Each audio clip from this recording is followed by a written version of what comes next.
구약성경 에스라서 9장 1절부터 6절까지 보도록 하겠습니다. 구약성경 723페이지에 있습니다. 에스라서 9장 1절부터 6절까지 제가 봉독을 하도록 하겠습니다. 이 일 후에 방백들이 내게 나와 이르되 이스라엘 백성과 제사장들과 레위 사람들이 이 땅 백성들에게서 떠나지 아니하고 가나안 사람들과 헷 사람들과 브리스 사람들과 여부스 사람들과 암몬 사람들과 모압 사람들과 애굽 사람들과 아모리 사람들의 가증한 일을 행하여 그들의 딸을 맞이하여 아내와 며느리로 삼아 거룩한 자손이 그 지방 사람들과 서로 섞이게 하는데 방백들과 고관들이 이 죄에 더욱 으뜸이 되었다 하는지라. 내가 이 일을 듣고 속옷과 겉옷을 찢고 머리털과 수염을 뜯으며 기가 막혀 앉으니 이에 이스라엘의 하나님의 말씀으로 말미암아 떠는 자가 사로잡혔던 이 사람들의 죄 때문에 다 내게로 모여오더라. 내가 저녁 제사 드릴 때까지 기가 막혀 앉았더니 저녁 제사를 드릴 때에 내가 근심 중에 일어나서 속옷과 겉옷을 찢은 채 무릎을 꿇고 나의 하나님 여호와를 향하여 손을 들고 말하기를 나의 하나님이여 내가 부끄럽고 낯이 뜨거워서 감히 나의 하나님을 향하여 얼굴을 들지 못하오니 이는 우리 죄악이 많아 정수리에 넘치고 우리 허물이 커서 하늘에 미침이니이다. 아멘. 할렐루야. 날씨가 많이 무더운 것 같습니다. 건강하게 또 잘 보내시고 또 이제 오늘 주일은 맥주 감사 주일입니다. 우리 지난주 광고가 잠깐 빠졌지만은 우리 성도님들 밴드를 통해서 공지를 다 들으신 줄로 압니다. 믿음의 마음의 준비를 잘 하셔서 감사하는 건 하나님 좋아하세요. 우리는 항상 감사하는 오죽했으면 범사에 감사하라. 감사하는 우리 성도님들 감사의 찬양, 축제의 찬양, 축제의 예배가 될 수 있도록 이번 주일은 결석하지 마시고 다 참석하면 좋겠습니다. 자리가 빈자리 없이 다 참석해서 하나님 앞에 영광 돌리는 그런 귀한 감사의 날이 되기를 바랍니다. 에스라의 지금 오늘 통곡 부분인데요. 우리 에스라서는 제가 예전에 좀 잠깐 스치면서 이렇게 설교를 한 부분이 있어가지고 좀 이번에는 좀 자세히 해야 되겠다. 너무 중요한 분이고 너무 중요한 사람이고 참 은혜로운 사람인데 우리 교회에서 이 에스라서 느헤미야서 잘 안 보는 편이거든요. 너무 중요한 분들이에요. 우리에게 너무 도전이 되고 우리의 믿음에 너무 표본이 되고 표상이 되는 너무 그런 위대한 인물들인데 그래서 조금 자세히 좀 보려고 오늘도 이제 9장 느헤미야로 안 가고 9장으로 이제 왔습니다. 우리 9장 우리 1절에 아까 읽으니까 2일 후에 하면서 또 시작되었습니다. 이 7장에도 지난주도 2일 후에 했는데 7장의 2일 후에는 굉장히 긴 시간이었습니다. 1차로 왔다가 2차 포로기한 온 그때가 한 80년 되는데 성전을 한 20년에 지었기 때문에 성전 짓고 나서 한 5, 60년 정도 되겠죠.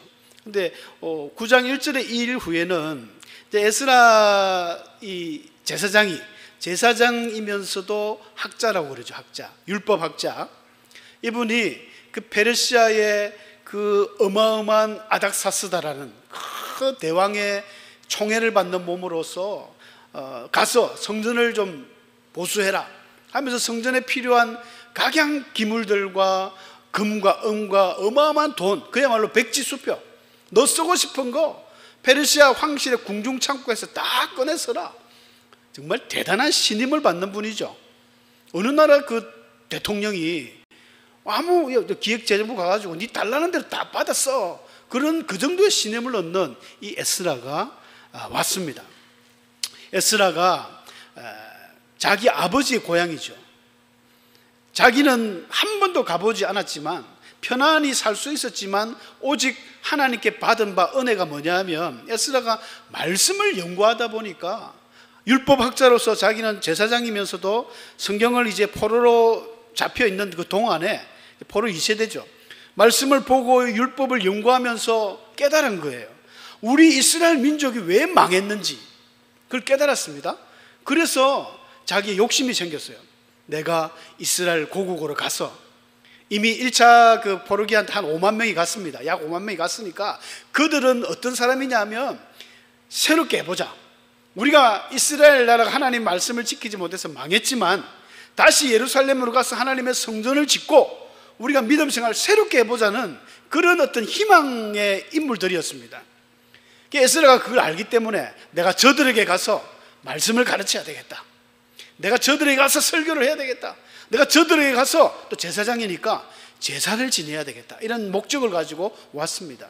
그래서 에스라서 7장은 이제 오는 상황들을 설명했고 8장에는 어떤 사람들이 쭉 갔는지 인물도 정해주면서, 그리고 왕으로 받았던 그런 많은 이 성전의 기물들을 성전에 넣습니다. 이게 넣고 저게 넣고 이것은 저것에 넣고 해가지고 성전을 이제 진짜 하나님의 성전답게 꾸몄습니다. 성전을 꾸미면 뭐 하겠습니까? 여러분, 성전의 기능은 제사의 기능이거든요. 성전은 제사를 지내는 곳입니다. 오늘날 교회는 예배를 드리는 곳이에요. 그렇지 않습니까? 교회는 예배를 드리고 찬양을 드리고 기도를 하고 하나님을 높이는 곳이 교회입니다. 구약시대 때 성전도 마찬가지. 성전에서는 제사를 드려야 돼요. 양을 잡고 소를 잡고 염소를 잡고 제사 드리는 기능을 하는 것이 성전의 기능인데 에스라가 그걸 시작을 했습니다. 8장 그 끝쪽에 보면 나와요. 보면 많은 번제를, 숫송아지가 12마리고 숫양이 96마리, 어린 양이 77마리, 속죄소, 순염소 12마리, 하여튼 많은 동물들을 다 잡아가지고 제사를 드렸어요. 유월절 같은 지키는 것입니다. 유월절을 지키고 이런 제사를 지내면서 이제 성전의 기능을 새롭게 해보겠습니다. 뭔가 될 것 같아요. 에스라가 4개월 만에 페르시아에서 왔는데 막 성전에서 이제 제사도 드리고 성전에 막 연기가 나고 뭔가 활기차게 돌아가는 것 같습니다. 부흥이 일어나는 것 같아요. 그래서 되겠구나. 그랬는데 뜬금없이 오늘 9장 1절에 보면 이 일 후에 어떤 일이 생긴 거예요. 어떤 사달이 생겼냐면 이 방백들이라는 것은 한 지방을 다스리는 관리들입니다. 관리고 지도자들, 오늘날로 치면 우리 도지사, 각 도의 도지사들, 시장들을 말합니다. 굉장히 좀 권위가 있는 분들이죠. 높은 지위에 있는 고위관직자들입니다. 이런 방백들이, 몇 명 방백들이 에스라에 와가지고 어떤 일을 보고를 하는데, 무슨 보고를 하냐면, 아이고 에스라 제사장님 큰일입니다. 우리 이스라엘 백성들이 제사장도 그렇고 레위인도 그렇고 모든 고관대작들이 이방 여인들하고 결혼을 하고 이방 여인을 며느리로 삼았다는 거예요. 여러분, 이 사실이 별거 아닌 것처럼 들릴 수도 있지만 에스라가 듣기는 기절초풍할 일입니다. 왜냐하면 에스라는 율법을 공부했잖아요. 모세의 율법을 공부를 해보면 모세 때부터 하나님이 절대 하지 말아라는 것이 이방 결혼이었습니다. 너희는 가나안 땅에 들어가면 그들 민족과 서로 통혼하지 말고 그들의 문화와 교류하지 말고, 다 우상 문화니까 같이 교류하지 말아 했거든요. 그런데 에스라가 지금 생각을 해보십시오. 한 80년 전에 1차로 스룹바벨이 한 5만 명의 사람들을 데리고 출발했는데 희망을 안고 민족 중흥의 그 사명을 갖고 간 사람들이 호흡 몇 년 지났다고 지금 막 이방 여인들하고 결혼을 하고 그들의 문화하고, 보십시오. 가나안 사람, 헷 사람, 브리스 사람, 여부스, 암몬, 모압, 하나님이 정말 싫어하는 이방 민족들입니다. 10대뿐 아니라 영원히 여호와의 총회에 못 들어올 그런 나라들의 여인들하고 결혼을 했는데, 문제는 방백들과 고관들이 이 죄에 더욱 어뜸이 되었다는 거예요. 큰일이죠.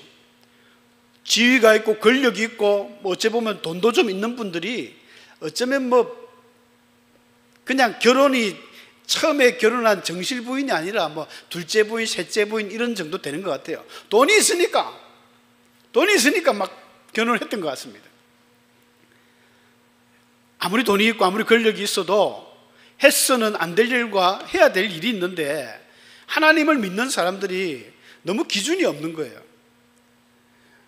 요즘 시대 때도 마찬가지입니다.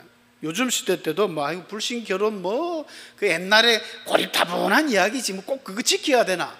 예, 성경은 지키라고 합니다. 근데 어쩔 수 없는 경우가 있겠지만 정말 그렇지 않고는 웬만하면 믿는 자들끼리 결혼하는 게 맞습니다. 성경적으로 맞습니다. 왜냐하면 믿지 않는 사람들은 그들의 그 세계관, 사고관 자체가 한 20년을 세상에서 살다 보면 그 세상에 다 물이 들어 있습니다. 그러니까 저는 꼭 그렇게 생각해요. 이런 성경 구절을 보면 이 방백들과 고관들이 왜 이방 여인과 결혼을 했을까? 한번 생각을 해보면 재미가 있으니까. 여러분, 세상 믿지 않는 불신 청년들이 교회에 우리 나오는 자매들을 바라볼 때 어떤 시각을 바라보겠습니까? 착하긴 착한데 재미없다. 교회 나오는 여자 청년들이, 자매들이 재미가 없어요. 맨날 하나님만 믿고 교회 예배만 드리고 찬양만 하고 같이 노래방을 데리고 갔더니 노래 한 곡 뽑으라니까 전부 찬송가나 부르고 내게 강 같은 평화 이런 거 부르고 하니까 남자 청년들이, 교회 안 나오는 남자 청년들이 재미가 없는 거예요. 역으로 우리 교회 남자 청년들이 교회를 안 다니는 불신 자매들을 만났다 생각해 보십시오. 재밌습니다. 요즘 문화 자체가 재밌잖아요. 요즘은 노는 문화입니다. 노는 문화. 대한민국이 지금 끝을 모르고 막 달려가는데 애나 어른이나 할 것 없이 전부 노는 문화입니다. 술은 기본이고요.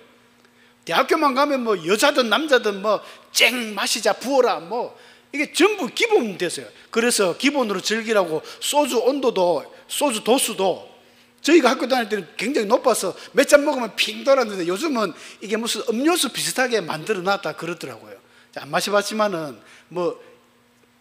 참이슬 이런 거는 그렇습니까? 좀 드시는 분들 그렇습니까?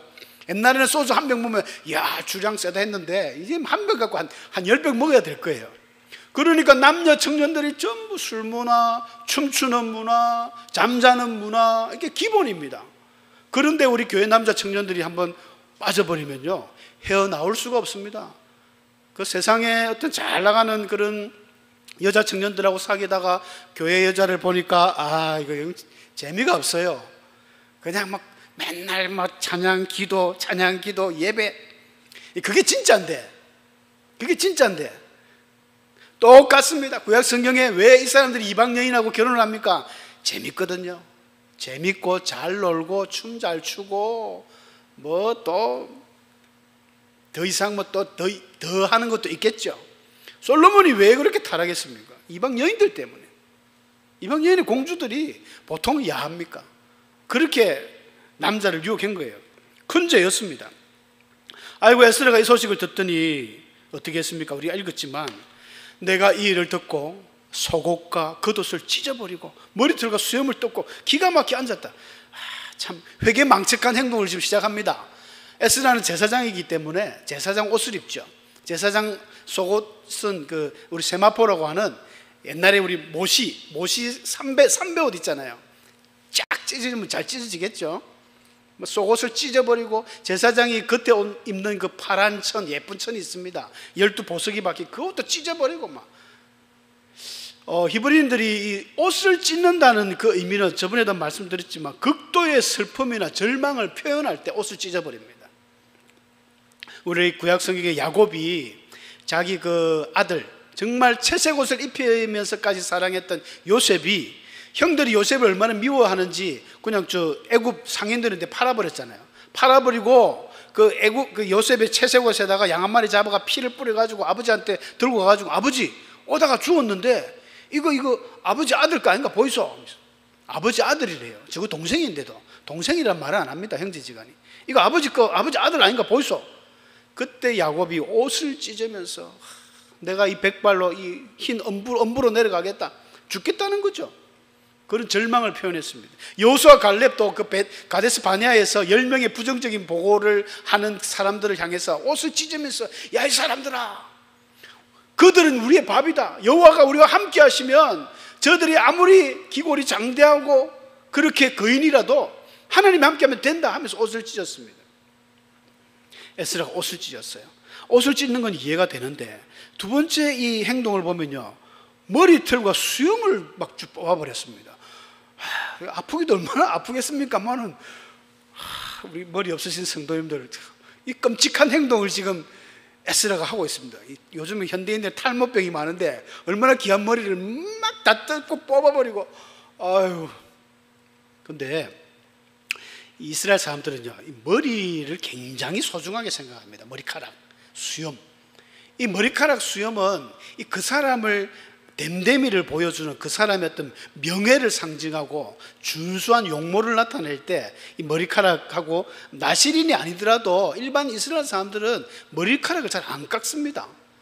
이게 너무 귀중하기 때문에. 그래서 머리 기름도 발라요. 우리 목사님들만 이렇게 옛날에 아주까리 바르고 뭐 포마드 바르고 했는데 잘잘잘 기름기가 잘잘 흐르잖아요. 그게 성경적인 거예요. 성경에 기름을 발라라 했어요. 그 기름을 바르고 막 그렇게 합니다.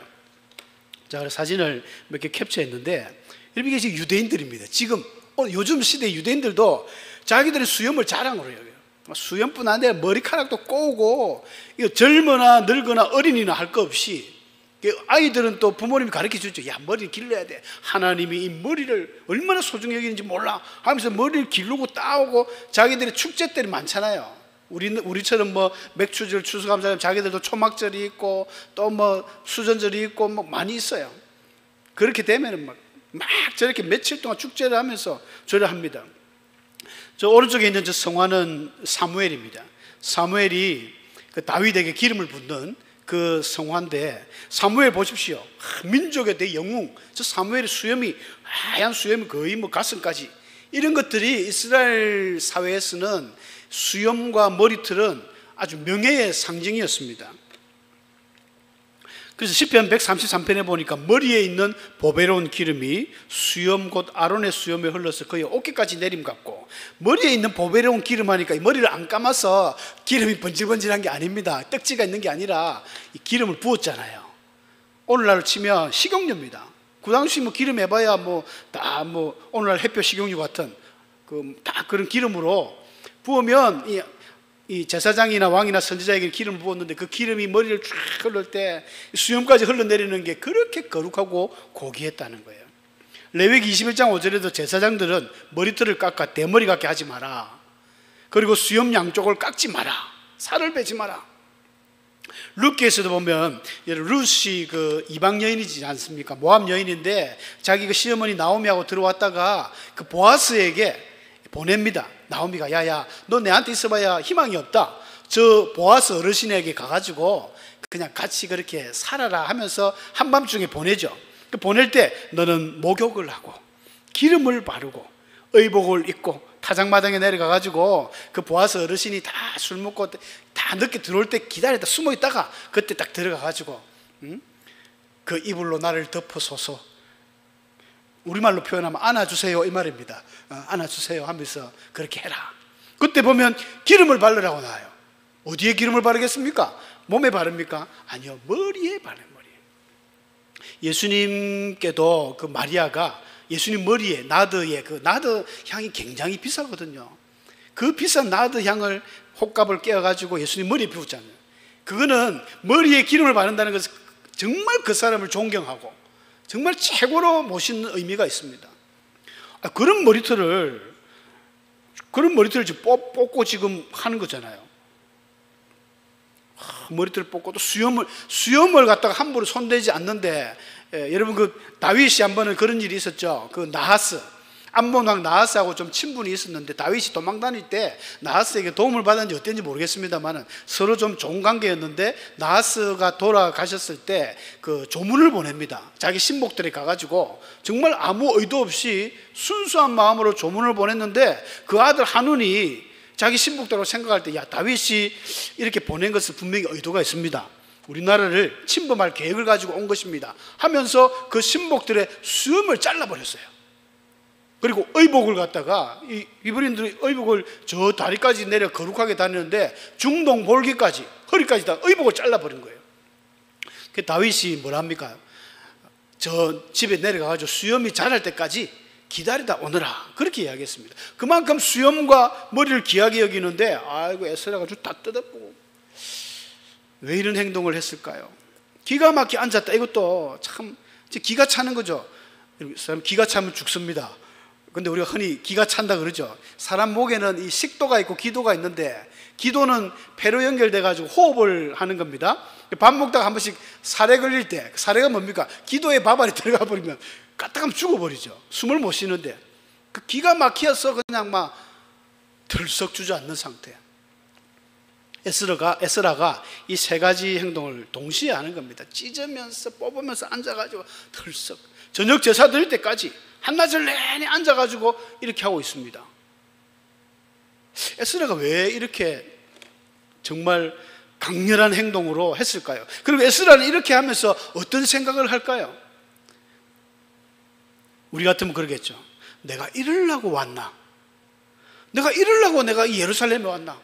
4개월이나 걸려가지고 나는 저 페르시아 황실에서 편하게 지낼 수 있는데 내가 이 꼴하지 보려고 이렇게 왔나? 내가 이거 보려고 내가 무지개 교회 왔나? 무지개 저녁에 내가 이리 왔나? 몰라요. 하나님이 보내셨으니까 여러분들 다 하나님의 뜻이 있습니다.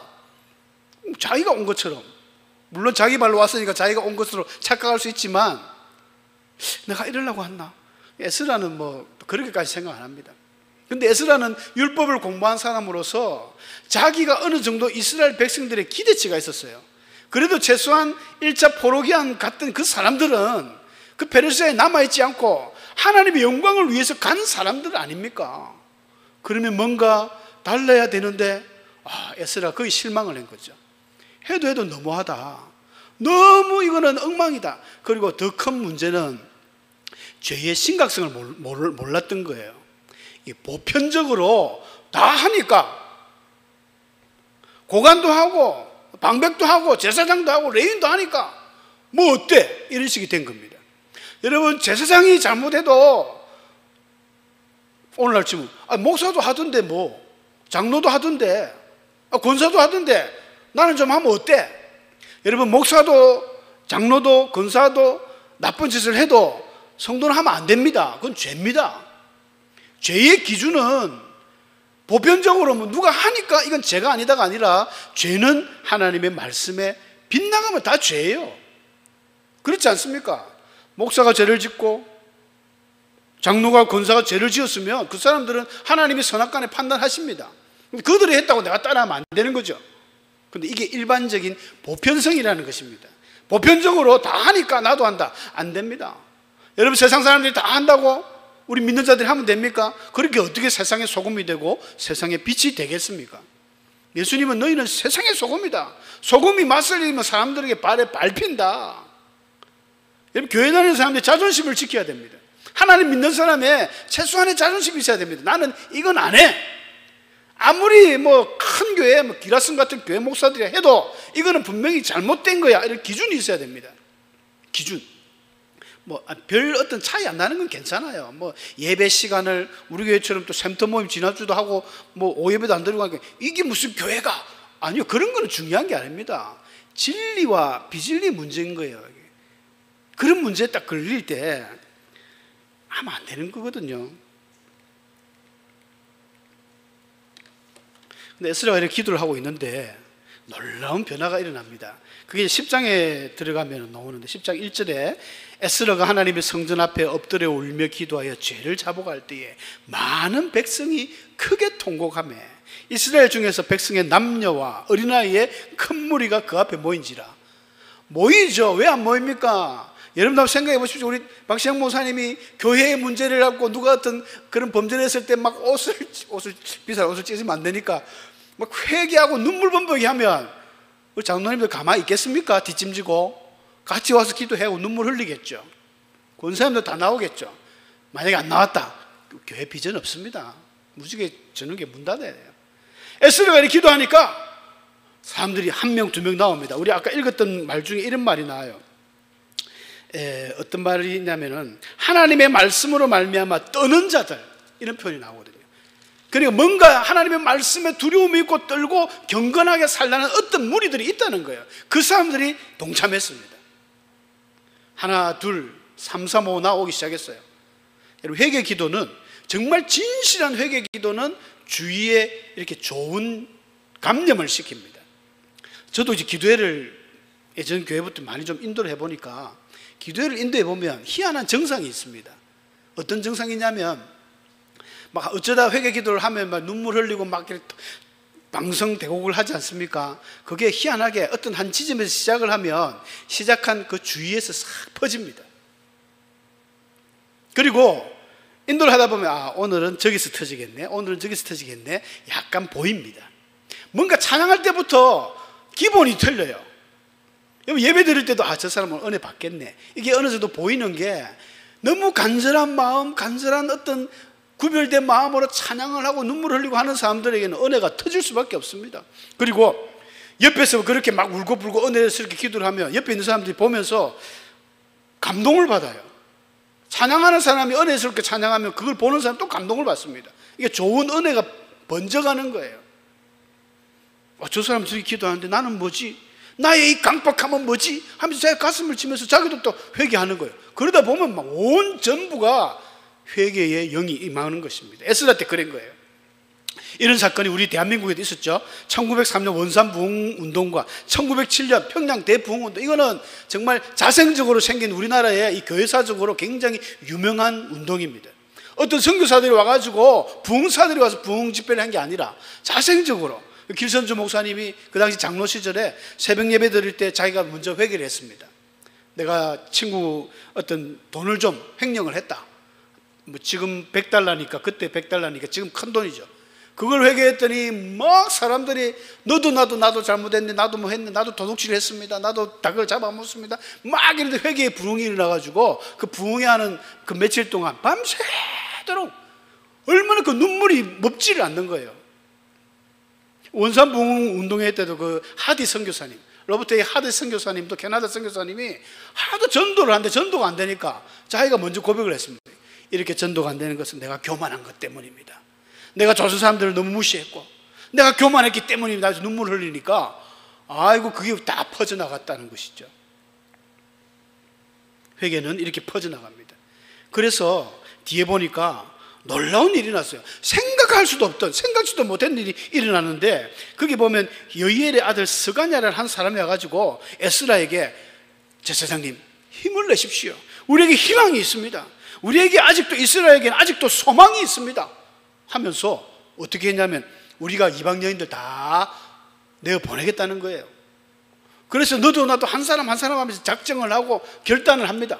에스라는 또 원체 정확하신 분이니까 말로 해가 안 된다, 일로 나면서 장부에 다 적습니다. 장부에 다 적은 내용이 10장에 나와요. 그 장부에 적다 보니까 세상에 대제사장도 나옵니다. 제사장의 무리 중에 이방 여인을 아내로 맞이한 자는 예수와 자손 중에 요사닥의 아들, 이게 요사닥의 아들 이름을 조금 돌려놨지만 이 여호수아, 스룹바벨과 함께 왔던 그 여호수아 대제사장의 그 아들들, 세상의 제사장의 아들도 레위인들도 할 것 없이 전부 이런 일을 했다는 거예요. 장부에 다 적혔습니다. 그리고 놀라운 것은 다 또 보내버렸어요. 그런 일이 일어났습니다. 이런 큰 일이 일어난 거예요. 그런데 안타깝게도 우리는 아무리 은혜를 받아도 또 쓰러질 수밖에 없는 인간의 연약함이 있습니다. 이렇게 은혜 받고 잘 될 줄 알았는데 또 얼마 못 갑니다. 느헤미야가 와가지고 같이 부흥운동회를 하면서 굉장히 은혜를 받았지만 이 호부 이래가지고 몇백 년 못 가죠. 몇백 년 못 가가지고는 바로 말라기스에 보면 1장 13절에 보면 너희가 또 말하길 일이 얼마나 번거로운 거, 제사 드리는 거 말이죠. 하나님 앞에 제사 드리는 게 귀찮아요. 여러분 혹시 예배 드리는 게 귀찮습니까? 막 오예배 이거 좀 더 짧게 하고 오예배 그냥 안 하면 안 되나? 한 달에 샘터만 한 2번 하면 안 되나? 오예배 아니요, 그러면 안 됩니다. 망하는 일입니다.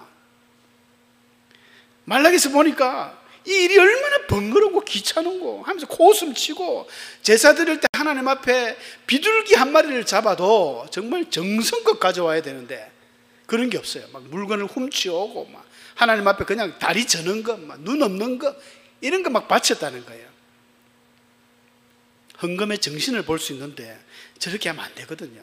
그래서 하나님이 그냥 말라기 선지자 이후로는 그냥 입을 닫아보고 400년 동안 침묵해서, 그래 너희들이 하나님 믿는 거 싫지? 알았다, 너희 마음대로 해라. 그래가지고 그때 등장하는 세계사에 보면 페르시아, 헬라, 로마의 엄청난 압박과 압제를 받게 됩니다. 그때는 그 어떤 선지자도 하나님 보내지 않습니다. 침묵, 최고의 징계를 받았던 그 기간으로 들어가는 것이거든요. 우리나라도 마찬가지입니다. 북한이 저렇게 말이죠, 은혜를 시작하고 완전 제2의 오순절 부흥운동을 해도 지금은 전부 김일성 때, 김일성도 뭐 저거 엄마가 신앙생활 그렇게 잘했다는 말이 있잖아요. 3대째 아들이라는 말이 있는데 그 김일성이 자기를 김일성 신으로 만들어가지고 그 장대현 교회 그 부흥회 그곳에 바로 김일성 광장을 만들었답니다. 어디 갔습니까? 이거는 인간의 약함입니다. 저와 여러분도 마찬가지입니다. 아무리 은혜를 받고 우리가 아무리 어떤 날 은혜를 받았다 하더라도 금방 무너질 수 있습니다. 무너지지 않도록 매일매일 기도하셔야 돼요. 매일매일 은혜 받으셔야 되고 매일매일 주님과 동행하셔야 됩니다. 그렇지 않으면 참 인간이 그렇게 사악하고 교만합니다. 아무리 훌륭한 그런 목사님들도 넘어지고 자빠지는 거 보십시오. 우리도 그렇게 될 수밖에 없습니다. 주님 닮아가기를 더욱 힘쓰고 애쓰고 최선을 다하는 그런 복된 주의 성도 되시길 축원합니다.